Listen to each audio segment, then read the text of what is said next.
زندگی کیسے گزارنی ہے۔ میرے نبی کی زندگی کا دوسرا رخ کہ بطور انسان زندگی کیسے گزارنی ہے، مرد عورت ہے زندگی کیسے گزارنی ہے۔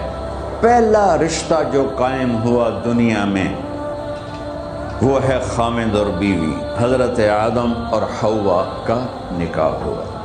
اللہ تعالیٰ نے عورت کو کمزور بنایا تو پہلے دن سے اس کو عزت اور احترام دیا تاکہ ساری زندگی اس کمزوری سے ناجائز فائدہ نہ اٹھایا جائے بلکہ اس کو عزت دی جائے۔ کہ آدم علیہ السلام کے لیے مٹی اکٹھی کی، پانی ڈالا، گوندھا اور ایک اسٹیچو بنایا اور ڈال دیا۔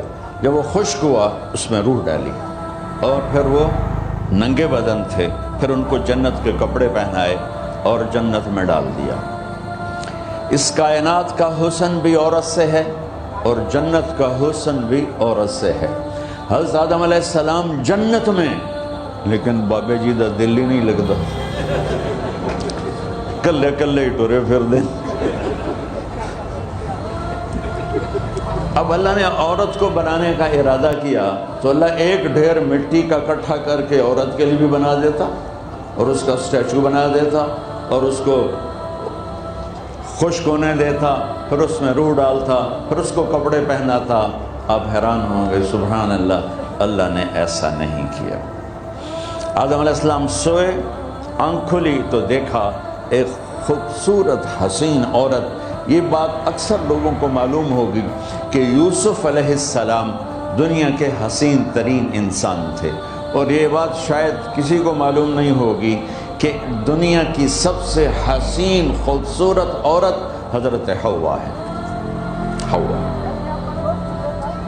جن پر بڑھاپا آیا ہی نہیں، 1000 سال کے قریب زندگی گزاری، بڑھاپا نہیں آیا۔ حضرت آدم اور حوا قریب قریب عمر تھی۔ حضرت آدم کی عمر تو کتابوں میں مل جاتی ہے 1000 برس، لیکن حضرت حوا کی عمر کتنی تھی یہ کہیں پڑھنے کو ملا نہیں، اس لیے میں اندازہ کرتا ہوں کہ قریب قریب ہوگی، بڑھاپا نہیں آیا، بیماری نہیں آئی۔ اور حضرت حوا کو مینسز بھی نہیں آتے تھے۔ یہ عجیب بات آپ کو بتا، اللہ نے اتنا جنت کا ان کے اندر نمونہ رکھا۔ تو جب حضرت آدم کی آنکھ کھلی تو دیکھا ایک حسن کا پیکر، انہوں تو جنت ہی بھول گئی۔ کہنے لگے یا اللہ ہن دل ٹھریا جا کے، یا اللہ کون ہے؟ کہ تیری بیگم۔ کہ واہ جی واہ، موجہ ہی موجہ۔ تو اللہ تعالیٰ نے نکاح پڑھایا۔ سبحان اللہ، اپنے نبی کی شان دوبارہ سنو۔ تو اللہ نے کہا آدم اپنی بیگم کا مہر ادا کر۔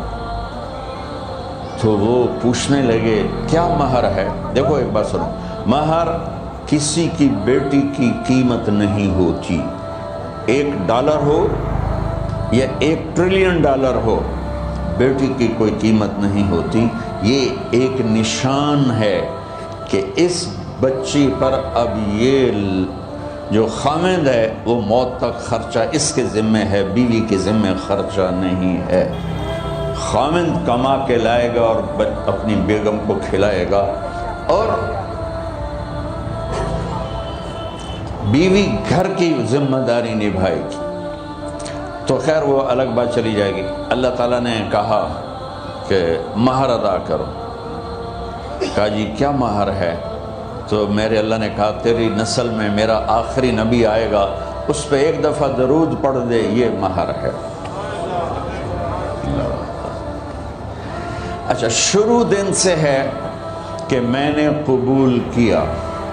قبول کیا کا مطلب ہے کہ میں اس لڑکی کو قبول کر رہا ہوں، اس کی کمیوں کے ساتھ بھی خوبیوں کے ساتھ۔ اور جب لڑکی کہتی ہے سائن کرنا قبول کیا ہے، یا زبان سے کہے قبول کیا ہے، تو یہ اس بات کی گارنٹی ہے کہ میں نے اپنے اس لڑکے کو خامد ہونے کے طور پہ قبول کیا، اس کی کمیوں کے ساتھ بھی اس کی خوبیوں کے ساتھ۔ اور جو ہی شادی ہو کر ڈولی سسرال کے گھر جاتی ہے تو ٹیسٹ شروع ہو جاتا ہے، کی کر دیے، باندھی کے میں، اٹھیندی کے میں، بول دی کے میں۔ اور اس میں بہت زیادہ نیگیٹو کردار ہے سسرال کا. کئی لڑکیوں کا چونکہ ہم نے اپنے نبی کی زندگی نہیں قبول کیا.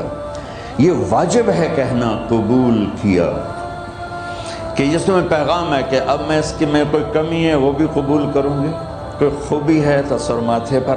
اور لڑکا کہتا ہے کہ میں اسے قبول کرتا ہوں، اس کی خوبیوں کے ساتھ بھی کمیوں کے ساتھ بھی. یہ بات یاد رکھنا، پرفیکشن کبھی تلاش نہ کرنا، پرفیکشن کبھی تلاش نہ کرنا. اللہ نے 100 نمبر نہیں مانگے، 51، ایک نمبر اوپر ہو گیا. گناہ تمہارے 50 ہیں اور نیکی تمہاری 51 ہے، تو اس ایک پر ہم تمہیں جنت میں ڈال دیں. اب کوئی خامد اپنی بیوی میں پرفیکشن دیکھنا چاہے، بیوی اپنے خامد میں پرفیکشن دیکھنا چاہے، ساس سسر اپنی بہو میں، ساس سسر اپنے داماد میں، بھائی اپنے بھائی میں، ماں باپ اپنی اولاد میں، اولاد اپنے ماں باپ میں، جہاں یہ نظر ہوگی تو وہاں لڑائی ہوگی. کمیوں کے ساتھ قبول کرو.